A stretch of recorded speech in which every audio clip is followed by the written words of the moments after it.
Good evening, ladies and gentlemen, and welcome to another episode of Soshing with Suntwe. Every Wednesday we do this. We have a different guest every Wednesday. For those of you who don't know, Soshing with Suntwe is a live broadcast slash podcast slash YouTube video that goes out every Wednesday at 6 p.m. BST, 7 p.m. CAT, although the chime is going to change to 8 p.m. CAT when the clocks change this side because of, daylight savings time and all that. On Soshing with Suntwe, we have a guest every week and we bring ordinary people who have made extraordinary choices and as a result live extraordinary lives, because we don't believe there are any extraordinary people, just ordinary people who make extraordinary choices. So hopefully you'll find this interesting. If you just give us a second, I'm just going to take a second to use my phone and share this feed, so that we can get as many people watching as possible. If you're already there, drop us a comment. Let us know where you're watching from. Say hi, introduce yourself. Hopefully you'll get fully involved in the conversation and drop as many comments and as many questions and get involved as much as you like, because we want this to be interactive. We don't want it to be a quiet chat. We want everybody to get involved. So if you think any of your mates will be interested, please feel free to share, tag people. The more the merrier. Share the love. And but let me just give me a second now to focus so I can share this stuff quickly. Got to just focus. I can't do two things at once. You know how it is. There, we're going to put in Soshing with Suntwe. We're going to put in a couple of groups. Group can be that one. If you want, Abby, you can chuck it in kayaking groups as well. Okay. Whatever. And if anybody else wants to send it into a group somewhere, please feel free. I'm quite happy to have it go wherever. Cool. I think that's it. So far, we got 6 people with us. Oh, 19 people with us. My bad, not 6. I just want to get it up on my feed here so that we have it all great, so I can see your comments and that I'm not missing out on anybody or ignoring anybody. So far, we've got Rachel Stretton. Says, me and the kids say hi. Hi, Rachel. Thanks for coming. Hi, Rachel. Yay. Wow, 25 people already. My living. We've got Christine McStay Robinson. Hi, Paul. I've been having internet problems but managed to get through tonight. Oh, well, that's fantastic. Welcome, Christine. Cool. So without further ado, now that I've done all the admin that I have to do, I just want to introduce Abby Dent. And Abby is a kayaker from Ecuador. Well, born in Ireland, raised in Ecuador, kayaks in Ecuador, but now is in the UK. And we haven't had a chance yet, but the whole plan is that Abby and I are going to get on the water at some point and try and shred some rivers and some rapids and have a bit of fun. But before we did that, I thought it would be good to have her on the show and we can have a chat and get to know of where she comes from and the mindset that she's used to get where she's gone. So, hi, Abby. Hi. Yeah, thanks for having me here. Super happy to be a part of your show. So, yeah. So, let's start right at the very beginning. Born in Ireland, whereabouts? I was born in Portlaoise. I don't know where that is. Portlaoise, in the southern part of Ireland. I was there till I was 8 years old, and my mum was raised in Zimbabwe, so she had met my dad in Ireland. And a big part of her having children was she wanted to bring us up in a bit more outdoorsy place. So at one point they wanted to go to Africa. It didn't work out. So they pretty much spun the globe and the finger landed on Ecuador. That's incredible. So my dad came and checked it out. And a few months later we had moved there, 4 children, my grandma and my parents. And we ended up in the highlands of Ecuador. Yeah. So how old were you when you arrived in Ecuador? I was 8 years old when we arrived in Ecuador, and our parents thought the best way to merge us into the country was put us straight in school. So we didn't know Spanish at the time. So we arrived in July and we started school in September. So that was a pretty crash course of Spanish for us. And after being a year in the Highlands, Mum decided wasn't, what she wanted for us. And there was the opportunity to go to the jungle. So my parents decided to move us to the jungle. Yeah. Wow. And so Yeah. so kayaking has been a big part of your life, and whitewater has been a big part of your life, both on the raft guiding and kayaking side. What came first, raft guiding or kayaking? Raft guiding would probably have come first. I started going down rivers when I was 11 on sit-on-top kayaks. So I pretty much learned about whitewater that way, and then going on all the raft trips. My dad became a guide at one of the companies, the first companies that existed at that time, and I would just Was go that along. a local Ecuadorian company, or was it? It was a guy from Spain that was raised sort of in the States, and he wanted to start a company in Ecuador because they saw there was a really big potential for rivers in Ecuador, and there was no rafting companies happening at that time.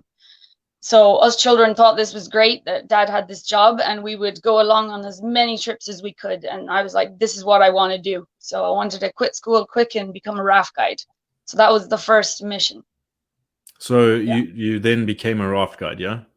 I became a raft guide. I got my license, my first license at age 16. So I was commercially guiding class 3+ rivers at that time. And that license, was it an IRF license, or was it? That was an IRF license, and they came down from the United States to do it. So we would have the Canoe Association would come down and do it randomly once every year at that time, cool. Along with another association from Ecuador. So they would do the courses. Oh, nice. So for those who don't know, IRF is International Rafting Foundation or Federation. Was it Federation or Foundation? Federation. Yeah, Federation. Yeah. Yeah. So were there a lot of female raft guides when you started? Nope, absolutely not. So there were none at that time. There was one for a little while that was trying, but no. So for that entire time, all the courses I did would be about between 48 to 50 men in the first courses that I did. And it proved quite difficult at the time because this was the first time they'd seen this, and it was not acceptable. So the first test I had to do separate. The instructors from the States took me and did all my tests by myself. Got me to guide them down for everything. You said 48 to 50 people doing a course to be a guide each time.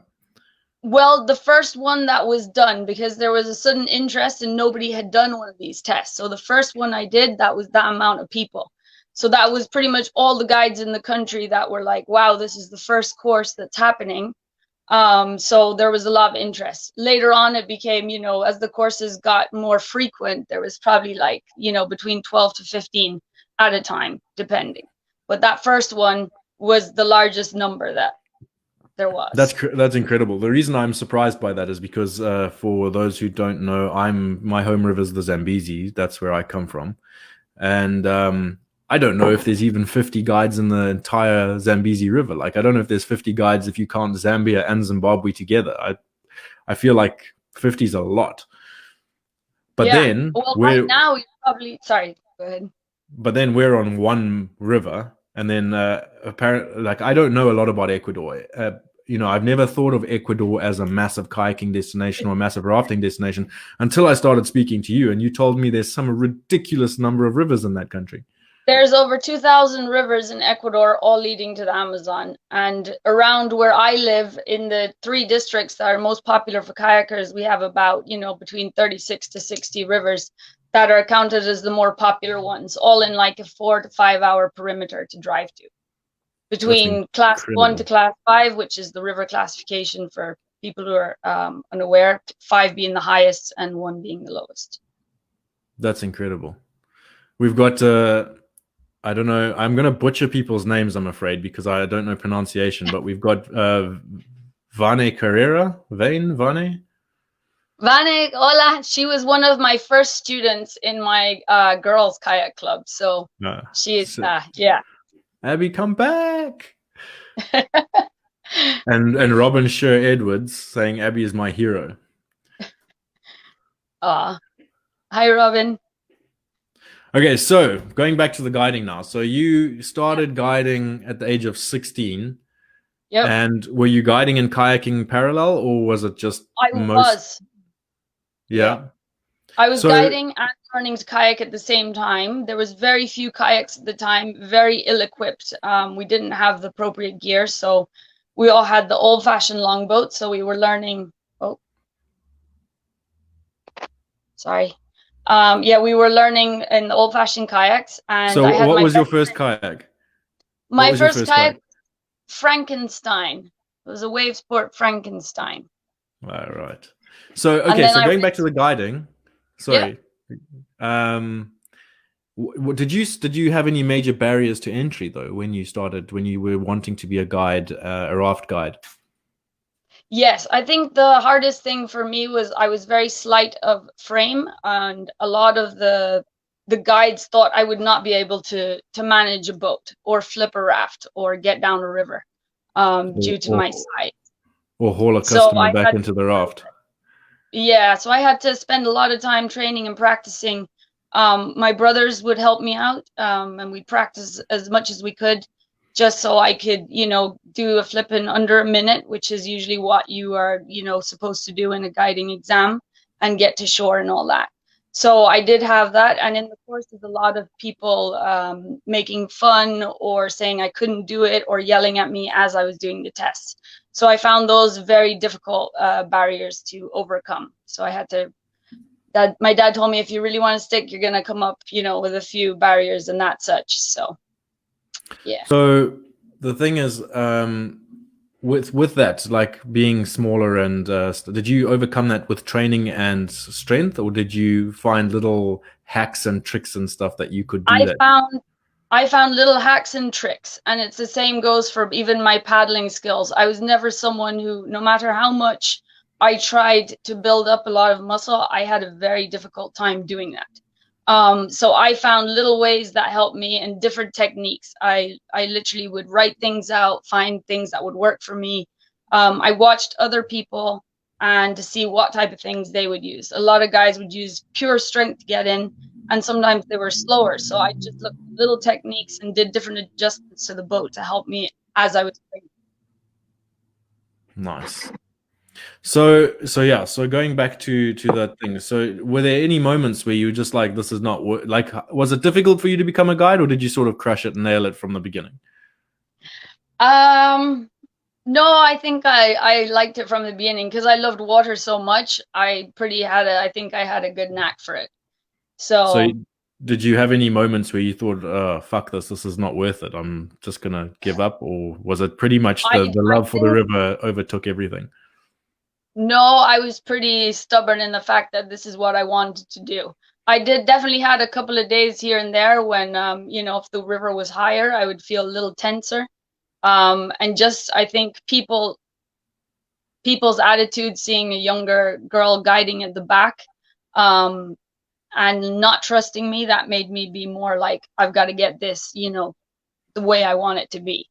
Did you get So like direct sort of mistrust from customers then? absolutely. I had people who would not want to paddle. I had sometimes I would we took one trip, I remember some of the military from Ecuador. We had the entire military cadets and the colonels, and I ended up with the generals and the colonels in my boat. And they were like, this is not going to be fun. We can't believe we have the girl guide. Um, we're not going to paddle. We're not going to do this. And they just laugh when I would try to direct them. So yeah, first rapid, if people who are familiar with rafting, I made them fall out and swim a rapid. And then I said, are you sure you want a girl to pull you in? Okay, I got you. You sure? Pulled them in, and then they're like, okay, we're willing to paddle now. So that was my barrier passing that one. This is the Yeah. way I got through that. It's Yeah. pretty standard stuff. When you've got a cocky boatload, then you just teach them a quick lesson where it's safe to, Yep. and then they Yeah. learn a little bit of Pretty quick. respect and how to follow instructions. Yeah, they think it's a different thing swimming in a rapid with really big roller coaster waves. It's way different than a swimming pool. So they learn pretty fast to do the forward paddle stroke when it comes to that. Yeah.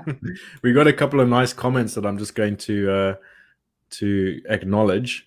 You're gonna have to help me with a couple of these because we've got some Spanish comments. So you're gonna have to translate them for us. All right.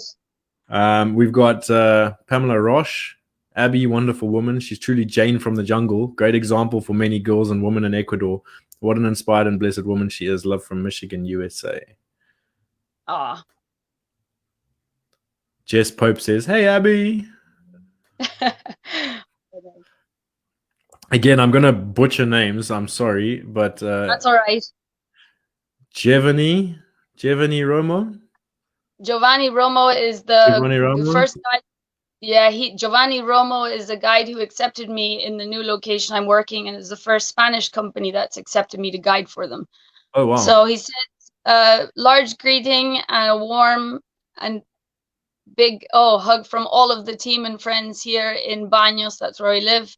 Wishing you the best and good lines on the river always.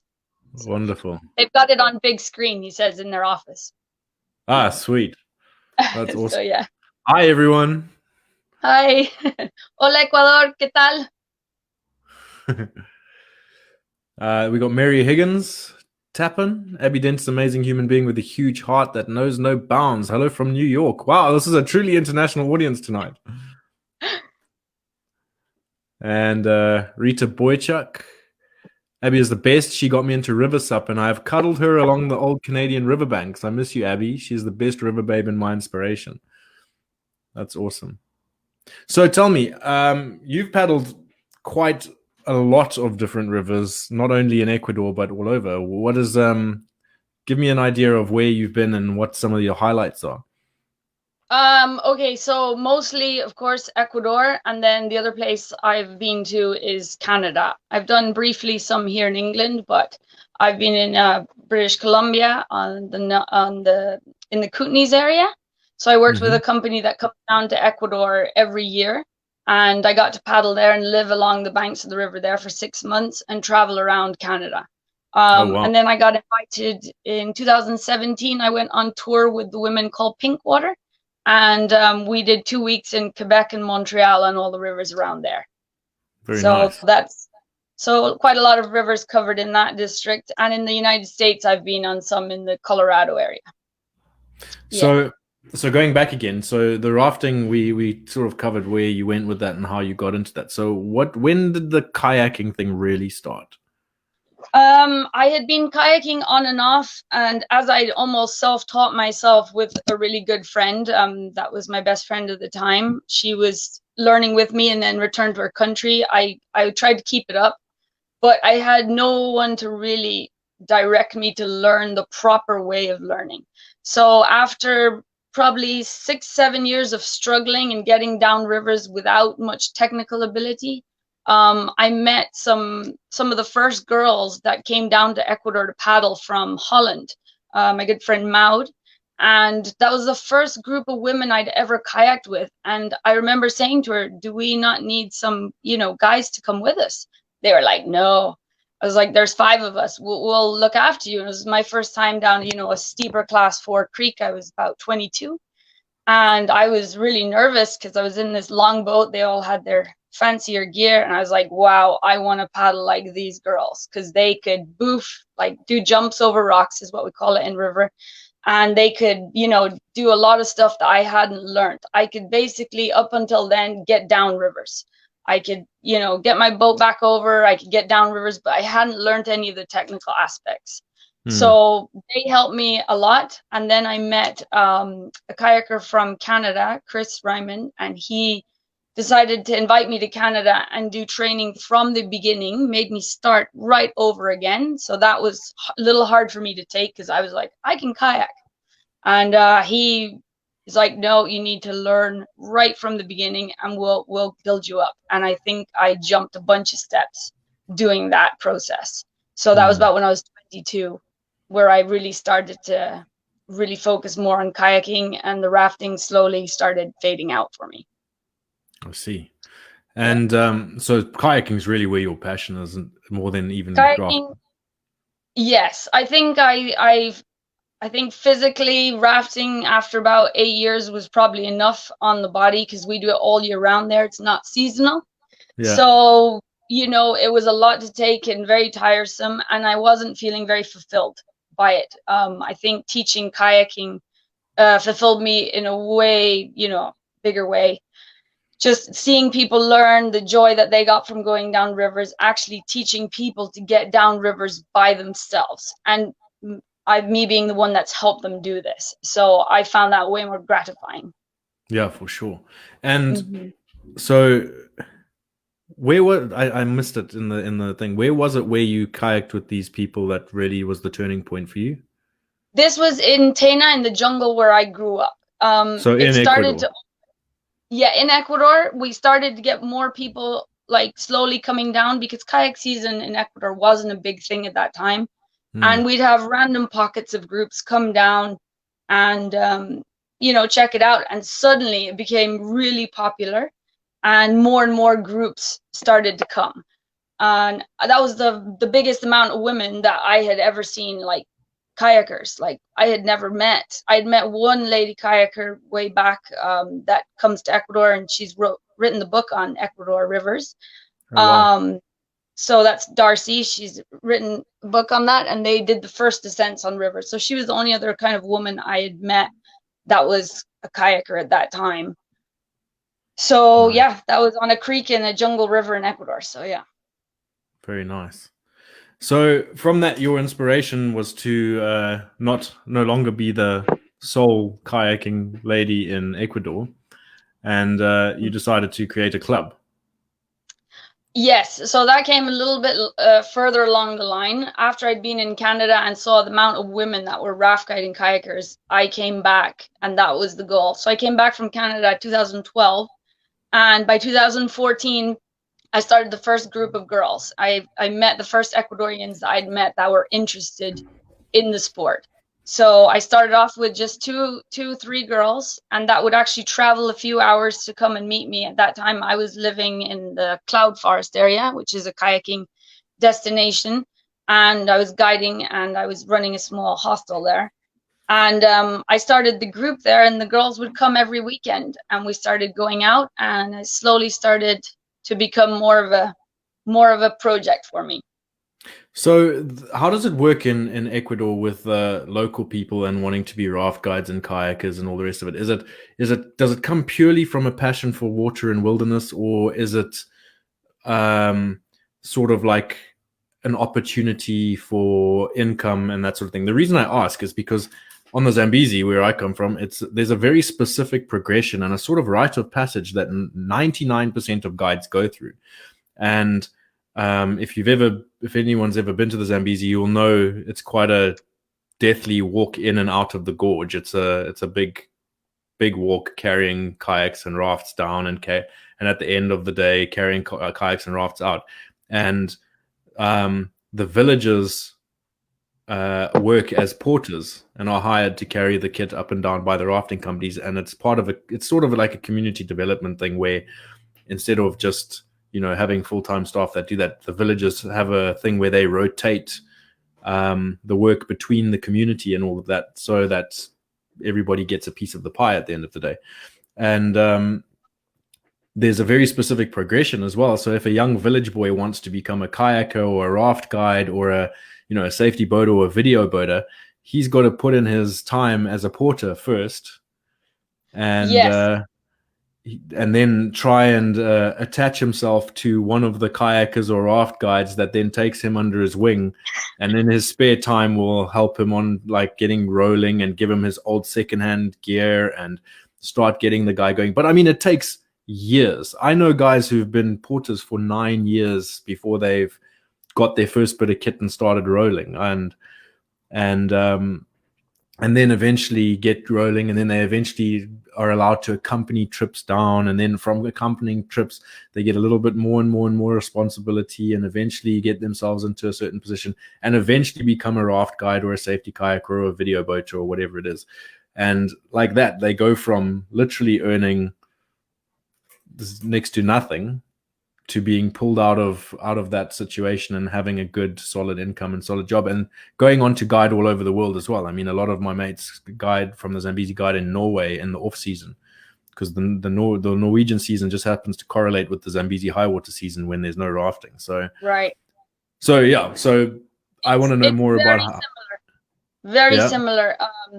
Yes, in a way that I think you're going to find a little bit of both in that. You're going to find the guides that do it for passion, and you're going to find the guides that do it for a job. So there is a really good amount that really enjoy whitewater. And a lot of them learn just like that. They're like, we want to come along, and somebody lends them some gear, and they're sort of thrown down a little bit. We do have a river that we use porters into, and some of them have definitely learned to kayak, but most of the ones that have become raft guides have been either sons or cousins or brothers of a guide, and they've all taken an interest in it. But yeah, there's certain areas like where I live that for some it's just a job, and they won't, as you would say, maybe branch out and explore other rivers. They stick to the one they know, and that's, you know, their living. So it's a little bit different. So you're going to find a bit of both, I would say. Yeah, because I mean the same thing on the Zambezi. Like, don't get me wrong by what I said. Like most of the dudes there are absolutely passionate about what they do and are amazing. But at the same time, again, because it's small village community stuff, it's like someone's cousin who's now being taken under the wing by the cousin and brought up, and you know, every now and again it'll be someone unrelated, but yeah, a lot of the time it's family and friends and that sort of thing. So very similar situation by the sounds of it. Yeah, absolutely. So when you started the kayak club, what was your goal? What were you thinking at that time? Did you just come back from Canada and be like, all right, I'm starting a club because I want to teach ladies, or did you have some kind of vision? I had literally, I didn't even know where it was going to lead. All I knew is that I wanted to get more girls paddling along with me. The whole aspect of paddling with girls and a different sense of calm that I found paddling with women. Not to say I don't enjoy paddling with guys, because I've learned so much from them. But there's just a little bit of a difference paddling with women. And I was like, I want to have that more and around me. So when I came back and just started teaching, I was just happy to take a couple of girls on the river.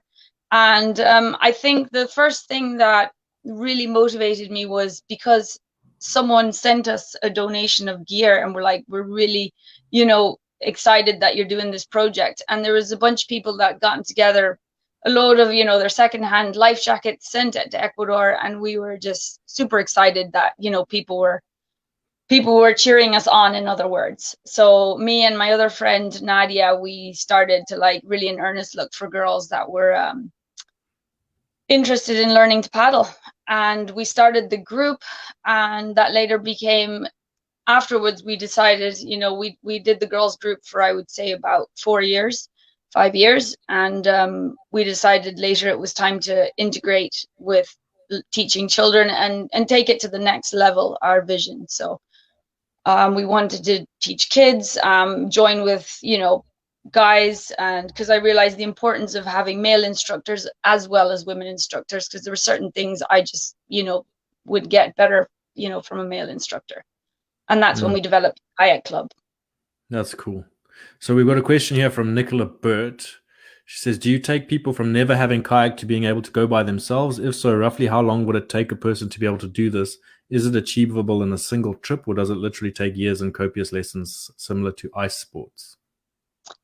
So yes, we do lessons straight from, if you've never kayaked before, but I think a lot depends on the person. I would never be able to say this person is going to learn in this amount of time. Literally, some people who thought that they are going to be able to learn really fast have taken longer. So I think it absolutely depends on the person. But in general, a school that you're going to do is between 3 to 5 days, where you're going to learn all the basics on how to read water, how to get down a river, and of course, understand how, you know, hydrodynamics work and things like that, and learn to roll your kayak. But most of the girls would probably be paddling for about a year down class 2, and we'd slowly progress to class 3 as the year went by, just because I like to take it at a calm pace and make sure they understand everything that they are doing. So the way I teach is quite specific, and I like literally that to cover all grounds so that they are able to go by themselves and not be following someone all the time. So I do, focus on that a lot. So Cool. that answers the question. Yeah, I mean, from my perspective, I've taught quite a few people how to kayak as well, and even something simple like just the rolling. Some people get the roll in 3 tries, some people take a month. It's just, absolutely. It's just so individual. I don't think it's. Here's the next question from: how does that compare to yours, Paul, on the Zambezi? Well, so there's two, like it depends on the Zambezi as well. It depends on who you affiliate yourself to. Some guides who teach other guides or other kayakers have a very old school, give them the beatering of a lifetime approach, and if they still come back, then we let them beater until we think they're worthy of some instruction. Yeah. I had quite an interesting introduction to kayaking myself, but yeah, it was it just depends. My personal approach was always to spend some time in a swimming pool, teaching the rolling, getting that all sorted, and making sure they're confident in the boat, confident upside down, confident with not being able to breathe for a little bit and holding their breath, and then would progress. On the Zambezi, the thing with the Zambezi is it's a big river, and it's a very forgiving river, and it's, if you have to be trying, you sort of have to be trying hard to really go wrong. But you'll get beaten at, if you don't know what you're doing, you'll get beaten at every rapid, but you should be, you'll go in and come out the other end. You flush and you flush looking a little bit waterlogged and wide-eyed, but you definitely most of the time come out in low water levels. Most of the time. Yeah. So as long as you enter in the right place, you normally come out okay. You have to really enter in the wrong place to not come out okay. So, my approach was never to just, throw people into the big stuff. I would always try and take them down to the bottom end of the river, below rapid 18, between the bottom of 18 and like rapid 24, because between rapid 18 and 19, there's a long section of nice small rapids that are class 3 at the most. But they're quite big class 3. But they're not. So it's water. Sorry? I said roller coastery type of water. Yeah, just big waves. It's nice stuff. And then number 19, you get past that. It's a little bit squirrely, but nothing dangerous. And 21, 22 are also just wave trains that you don't have to worry about. And then number 23 is the first sort of baptism at low water. It's nothing serious, but it's big for a first timer. And right. that's normally where everybody, a lot of people swim before that, but if you haven't swum before that point, that's where they always swim in the beginning. That's where it's going to happen. That's where it's going to happen. And then we can collect at the bottom and say, you see, it's not so bad. You're still alive. It's all good. Take a deep breath. You'll be fine. Yeah. And then, and then once you do that, run that section as many times as you can until they get confident, and then slowly upgrade. With the Zambezi, it's quite nice because it has sections. You have the bottom of 18 to 24, which is a nice starter section. And then you have the 11 to 24 section where it gets there's some good stuff, but you can walk around any of the sketchy stuff. Like low water number 11 is not so good for beginners. I was about to ask that, if you could walk around any of the rapids, or do you have to run them? What's that? I was just about to ask that, if you have a way to walk around them, or is it you must run rapids? Is there any must run rapids that you just can't walk around? You can pretty much walk around everything if you wanted to. Right. But some of the terrain around the rapids is really crap. And I broke my toe once walking around Rapid 7 because I wasn't concentrating. I kicked a rock, and sometimes I would just walk number 7 because I didn't feel like running it that day. Right. And I remember kicking myself, going, for fuck's sake, this would have been so much. If I just run it, it would have been fine. But because that's usually what we do halfway around a portage. I should have just ran it. Yeah, exactly. As soon as you get halfway, you're like, oh, fuck, I should have just run it. The boat's heavy. Yeah. This is shit. My feet are burning and I've broken my toe. Pretty much how it goes. Yeah, absolutely. Yeah. So yeah, you can walk pretty much anything you want, but the terrain is crap. It's hard. Like if you wanted to walk around number 5, Number 5 is a massive, massive rapid. It's called Stairway to Heaven. It's big. It looks I've scary seen as videos. shit. Yeah. But it's so forgiving. It's so fluffy. It's so nice. And, you know, I'd rather, like, it's easier to beta your way through it than to walk around it. Even if you just fall over at the top, hold your breath and roll up at the bottom, it's easier than walking around It makes it sound so easy. Yeah. Just hold your breath for, a minute or two. You'll be fine right at the bottom. Yeah. Pick up your piece. You learn to breathe through your asshole, when you're upside down. There's air in your boat. But we got a comment from Amanda McKenzie saying, beta teaching sounds like some of my guy instructor friends teaching technique. Haha. Yeah, it's a typical bloody dick measuring contest, macho guys trying to get each other beaten. It's normal.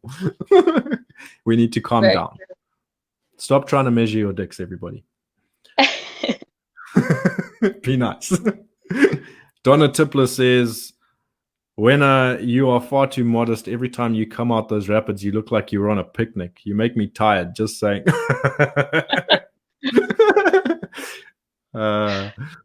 Okay, well, thanks, Donna. I took Donna's son and I actually went down that bottom section on inner tubes from a car. Did he go on an inner tube? Yeah, he went on an inner tube with me once, but then I also took him kayaking. I was teaching him how to kayak that section for a little bit, but then he had previous shoulder issues that were playing up, so we didn't get very far. Togolosh Zim.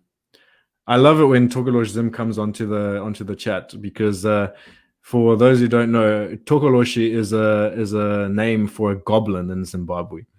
So it's a very specific little goblin that you use to, you have a pet goblin that goes and steals from other people and terrorizes your enemies and stuff. So that's what a Togoloshi is. It's a tiny little. It's basically the equivalent of a leprechaun, but it's just uglier than a leprechaun. What things do you have to worry about on the rivers you navigate? In Zim, we have hippos, crocs, bad eddies, razor rocks, etc. Yeah, right. So, well, in Ecuador is the land of soft rocks, they call it. There is the razor rocks on some of the rivers, but most of the rivers, you're going to find absolute, what we call smooth, soft rocks. The one thing that we have to concern, we have usually no dangerous animals in the river. Probably mosquitoes are going to be your one if you're doing an overnighter. But the one thing that does happen in South America is flash floods. Our main concern when we are going down rivers is you need to understand how the climate works. If you do not understand jungle weather and where it's coming from and what tributaries you're doing, you could find yourself in a lot of trouble, because a lot of the main rapids or rivers you're doing are going to have at least 10 to 15 tributaries coming in at any given time. So if it's raining up above, you could have, a lot of water come behind you. So that is the one thing that a lot of kayakers have had to deal with coming to Ecuador, is actually taking advice, learning about how to see which area they're in. If they're in the jungle, it's going to act one way. If they're in the highlands, you're going to have a whole different style. And in the coast, you're going to have a whole different style as well. So we have 3 different type of areas in Ecuador that we are kayaking in: hot, cold, and hot, humid. So you have to figure all that out. So that is the biggest, I would say, challenge on the rivers that we have. Flash floods are a real thing, but I've never ever dealt with flash floods in a kayaking context, only in a canyoning context, and that can be terrifying. Because you're locked into a steep canyon and you have to do rope work to get out, and the water can rise 5 meters in seconds. Yeah. And it is a very scary thing, yeah. So that is, I would say. And then in terms of animals, if you're in the jungle, you're going to have jungle cats, but they're going to be more afraid of you than you are of them as a general thing. Snakes quite a bit, but if you have a fire going, they stay pretty much away. So you always have to have your little kit with you on an overnighter. Yeah. And snakes are our friends, guys. Don't be haters on snakes. Yeah. Pamela Roche, is it Roche? Pamela Roche, yeah. Pamela Roche. We've heard so many wonderful kayaking stories from her. If it's okay with Abby, can she share one of the most amazing ones? Pamela, this is a great question. Thank you for that. Ooh, that covers a lot of a lot of ones. There's so many different ones. Trying to think of in the context of one. I could share. I would say one of the first rivers we did as a family. One of the first descents is like the Hojin River. We were the first people to run the beginning waterfall of it, and that was like an 8.5, 9 meter waterfall. And that started what opened up now as the Hojin Overnighter as a rafting trip, and that was probably one of the coolest expeditions because nobody had explored down that area in a raft. It was class 4 or 5 river. We learned what it is to do overnight trip, how to deal with the jungle, and just experience all these new rapids for us. So that was probably one that stands out in my mind. So clarify that you ran the 8 meter waterfall in a raft. Yes, we did as a family. Yes. My.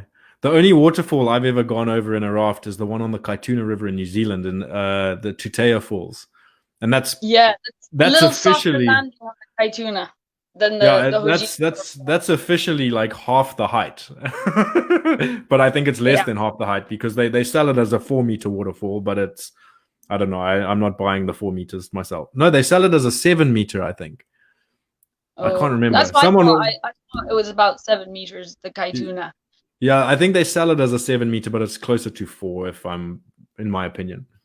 Yeah, we would actually we started running it commercially, so that expedition was one that we opened up, and as a family we first found it halfway down and we'd use porters to get in, and then we went further upstream and found the waterfall to start with the raft, and we would boof it.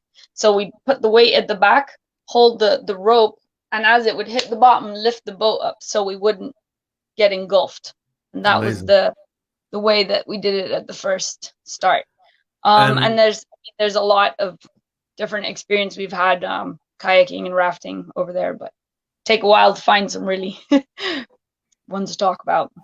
What size rafts do you use in Ecuador? Do you use 5-seater? We have 14 footers and 16 footers is the general, and they're like tributary airs, so you'll have about 6 people in them and your guide, and then the longer ones you'll have up to 8 people and a guide, but that's for like the big water class 3 that you'll use that, or for expeditions. Interesting. We've got a question from Louise Barry Taylor just saying, what made Abby choose Ecuador? So if you can just clarify that, I think. Yeah, so I didn't choose Ecuador. My parents did.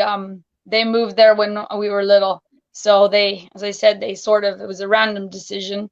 Some people had visited there. They said it was good to go and pretty much packed our bags and went there. Originally, it was only for 2 years, and it got extended every 2 years, another 2 years, until suddenly we were there 27 years. So, jeez, that's a long time. Right, so we're getting to, I mean, it's already nearly 45 minutes in.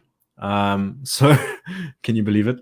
So I just want to tell everybody, if they've got questions, this is a good time to start dropping them in now. If you've got anything to say, please get it in now, because we'll be wrapping this up in about 15 minutes. I've got a couple more questions that I'm going to ask, but we'll try and get in as many questions from you guys as we can. For those who joined us late, this show is all about celebrating ordinary people who do extraordinary things, because we don't believe that there are any extraordinary people, just ordinary people that make extraordinary choices. We're here every week, same time, doing the same thing, different guests, different topics. Sometimes we have a panel discussion where there's like 6 of us discussing a certain specific topic. But most of the time it's looking at different perspectives of different people's lives and trying to see, trying to learn from their experiences. So the show is called Soshing with Suntwe. For those who I don't know as well, Soshing is a Zimbabwean slang term that means socializing. And Suntwe is my nickname from the Zambezi, which means hyena, because apparently I have the most horrendous laugh and the face only a mother can love. So apparently my animal is hyena. So as a result, I like to ask my guests every week what animal it is that they relate to. So Abby, what animal do you identify yourself as, and why? Well, I think I've had this one pretty clear since I was younger. One of my favorite animals in the jungle is the river otter. And I learned to swim following how they swim, and the native children that time were like, if you want to learn how to swim like that, they taught me a few tricks, how to go in the eddies and come out. And the river otter is one of the most playful animals, super sociable and very protective of their groups that are with them, and just an absolute, really one of the coolest animals, I would say, in the water that you could find, and just loves playing in the water all day. So that's who I identify myself with, because it's really hard to drag me away from a river. Amazing. So Louise Barry Taylor is asking, does Abby have a website? Sorry if you already covered this. We haven't covered this. You can take an opportunity now just to plug if you do have a website, but also talk about your Airbnb and your business and your kayaking club and how it all works for people that wanting to come and paddle or wanting to come and explore the rivers and jungle with you there. Okay, so yeah, we could probably add the link in afterwards. The kayak club is Kayak Club Ecuador, and it's located in the jungle, and we currently run that between a team of 5 of us, and it's Gabrielle, the president, I'm vice president, and then we have the girls that are in my group, and then we have 53 members of the club to date right now. We've been functioning for a year. So we will add that website in. And at the same time, I run a hostel in the mountains of Ecuador, just under a volcano. I have a guest house there that usually is for kayakers in the kayak season. We have campsite and a guest house for anybody who wants to stay there. A lot of fruit trees and things like that. And it's right on a river, of course. So people can kayak down to the house and stay there at the same time. That's cool. Yeah. I've put a Kayak Club Ecuador Facebook page. I've tagged it in the comments already. So if you're looking for it, that's your first port of call to go and see what's what. Then Adriana Dent. Hey, Abby, from your niece and sister-in-law in Ireland. We love you. Hello. So, yeah, I'm sorry. Jack Henderson, what is the winter 2020-2021 season looking like this year with COVID-19 considerations in Ecuador? So far, it has been opened up. I know that some kayakers have already arrived in the country and are paddling down the rivers. So the first group got there with no problems. And as most of the paddling destinations have their own kind of hostels, it's quite separated from the big towns. I think it's, pretty chill to go there and hang out. So we have in Baeza, which is the highlands, you'll have Gina's place and Rodrigo's, which are the kayaking central. And then you have in Tena, we have at the kayak club, we have also Perezoso, which is the other kayak area that most people go to stay. And all these are located outside of the town. So far, we don't really have any idea of how many people are going to come this year just because of the circumstance. So I think it's sort of just wait and see what happens type of a thing. But festivals and things like that are on hold. I don't think any large festivals and things like that will be happening this year. So a big question from me, having kayaked all over the place, do you have some bucket list rivers that you still need to tick? What are your big ones that you would like to get off the list? Well, the Zambezi has always been one I wanted to do. Okay, so we'll do that. Yep, absolutely. It was always been right at the top of the list. My mom coming from there as well. And in New Zealand, I'd love to do some rivers over in New Zealand as well. Do you know which ones in New Zealand? Kaituna is one I wanted to do, and then I can't even name them right now because they're not at the top of my head. But and I would love to. So much fun. Yeah. So those are top areas I'd like to go. Nice. Okay, so we got a couple more questions that I've got here. Just for interest's sake, I wanted to know, if you had one wish, what would you wish for? What would I wish for? Oh, at this point, I think mostly to be completely healthy. I've gone through quite a lot of health issues and physical issues and a surgery, and I think right now that is one thing I'd like to attain, is getting a little bit back into really good health. Have you got a plan on how you're going to execute that? Yep, I'm already going through that right now. I've got exercise routine. I've changed my diet base and just trying to do things that are going to help me build up my immune system to a better place. Yeah, Self-nurture. Yep, Yeah. And my last question that should become a standard question as well is, what is it that you want to be remembered for? What is the legacy you would like to leave? Well, I'd like to be remembered as the person who you could come to have a lot of stories told to you. And the one, if you wanted to go down the river, that's where, you're going to find the person who would take you in the jungle. I always had this vision of growing old, living in a tree. And if you wanted a story, you're going to pass up a bottle of wine and you'll get your story. So I wanted to be remembered as, you're gonna, if you want to come up in my tree house, that's what you're gonna get. You're gonna get a story, but you gotta give your offering first. So I think I have a lot of stories to tell, and I think I'd love, to get them more out there of the experience I had growing up in the jungle, paddling as a girl in that country, and just going through a lot of mental health issues, just getting through that stage. So I think there's a lot to cover there. So yeah. That's amazing. There's gonna be a song about you. There was an old woman who lived in a tree. Exactly. Bring her some wine and she'll let you in free. The sign on my door actually says that 24 hours, there's storytelling, singing and dancing. That's actually on my door. So that's amazing. That's perfect. Rachel Stretton says, you got to teach me to swim first. Yeah. Anyway, I think that's where we're going to wind up today, guys. If you enjoyed the show, please join us next week. I'm still working on it, but I have a very interesting guest next week.